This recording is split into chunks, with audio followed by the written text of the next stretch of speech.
Granddad was a coal miner, West Virginia, but he immigrated from Ireland when he was a young man. But before coming here, he lived in a small village, I suppose you'd call it, in County Clare, Ireland. And me and the other grandkids would love listening to him tell stories from the old country. He spoke with an accent that had 1 foot in Ireland and 1 foot in the holler.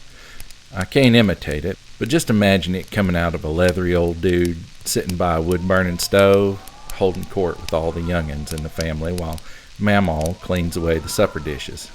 Yeah, I can still smell the smoke coming off of that stove. And hear the clattering of Mamaw's dishes, and can just about taste her gravy and the mashed potatoes that she'd whip up with a hand mixer. But that's not the story I'm here to tell. I guess I got kind of carried away with my remembering for a minute. So we're at Mamaw and Granddad's house listening to him tell stories. He'd usually have to smoke him a Camel cigarette down to the nub before we'd get him in a talkative mood. He told this on a windy night in the dead of winter. Hell, it might have been Christmas night, the night of the 25th.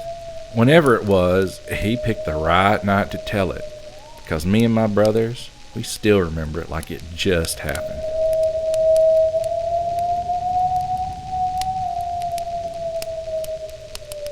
So, according to Granddad, there's this mom and pop bakery, a bake shop he called it, down in his village. I guess everything would have been pretty mom and pop at the time. He said you could go in there and they'd have all kinds of stuff us kids had never heard of before. Soda bread, hot cross buns, raisin and walnut scones, griddle bread, I forget what all else.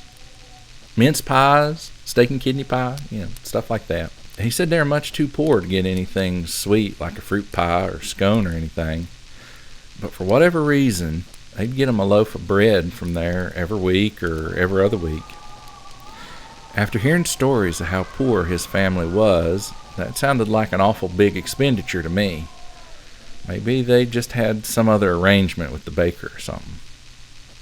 Anyways, Granddad said that his ma, he called her, would send him down to the bakery ever so often and get him a loaf of bread. Said she'd send him down with one coin and that sometimes he'd even get change back. It was run by a man named Michael and his wife Geraldine. Geraldine would do all the baking, and Michael would mind the shop and take your money. Now, one thing I forgot to mention was that this village was in an out-of-the-way part of the county, and this bakery wasn't really in town. It was run out of the lady's house on the edge of town, and from the sound of it, the edge of town wasn't a whole lot different from the middle of nowhere. Granddad made out like it was quite a hike just to get there from where he lived.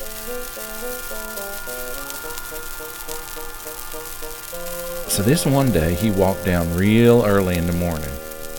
It had been raining, and there's a thick mist or fog that had settled down over everything.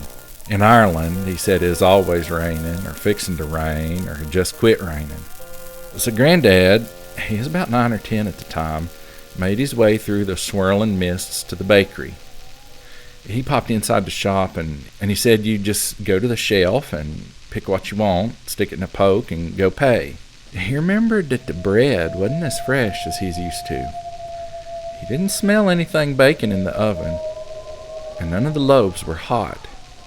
Granddad had been looking forward to carrying warm bread in his arms, for the walk home, on account of the weather was so rotten. When he went to the counter to pay, there wasn't anybody to take his money. Was the bake shop closed? No. The sign said open, and the lights were on, doors unlocked. Must have been busy somewhere else in the house.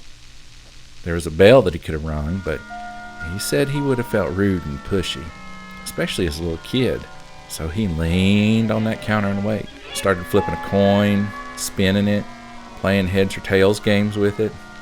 Still, there wasn't nobody come to the counter.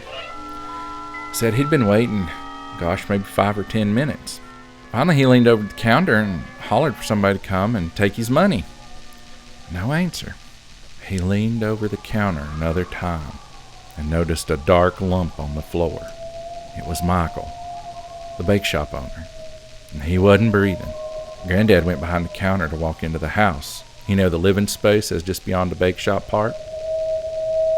And he crept around looking for Geraldine and hollered out that her husband was sick and needed help, even though he knew that the man was dead. He said it was deathly quiet in that house. All he could hear was the creaking of the floorboards as he stepped. But he thought he heard Geraldine walking around, slowly, upstairs. He got to the steps leading to the second floor and saw Geraldine's hand hanging over the top step, as if she has collapsed on the top landing, with her arms splayed out, the only part of her visible from the bottom of the steps. He said her skin was ghostly pale and her wrist looked pretty badly bruised, but her fingers weren't moving. And then all of a sudden there came the squeaking and crackling of footsteps on the floorboards overhead. Now by this point in the story, all of us kids realized that Granddad had walked in on the scene of a murder, and with the killer still upstairs creeping around.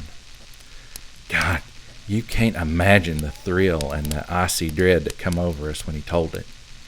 With the fire popping in that wood stove and with the wind whistling outside and everything. I remember my brother popped up and asked, "What'd you do then?" Granddad just leaned back in his chair and said, "I laid my money down on the counter and walked home with my bread."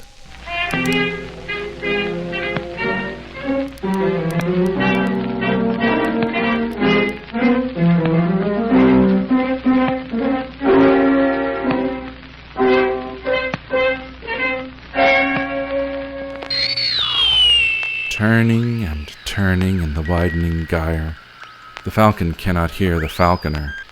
Things fall apart. The center cannot hold. Mere anarchy is loosed upon the world. The blood-dimmed tide is loosed, and everywhere the ceremony of innocence is drowned. The best lack all conviction, while the worst are full of passionate intensity. Surely some revelation is at hand. Surely the second coming is at hand. The second coming. Hardly are those words out when a vast image out of Spiritus Mundi troubles my sight. Somewhere in sands of the desert, a shape with lion body and the head of a man, a gaze blank and pitiless as the sun, is moving its slow thighs, while all about it reel shadows of the indignant desert birds. The darkness drops again, but now I know that 20 centuries of stony sleep were vexed to nightmare by a rocking cradle, and what rough beast its hour come round at last slouches towards Bethlehem to be born. From a hero to a villain, said John Appleton. I have changed because of a gal. Every doggy has its day, now she's back again, and wants to be my best pal. But it's too late, can't you see? What was to be had to be.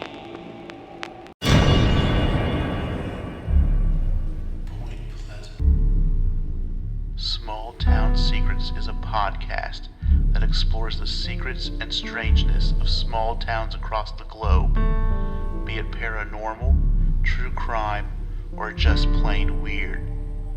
Every town has a secret. What is yours?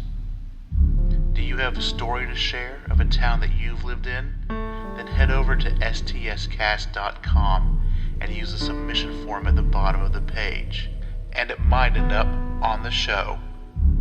You can follow the show on Twitter and Facebook at STScast. Available now, wherever you get your podcast.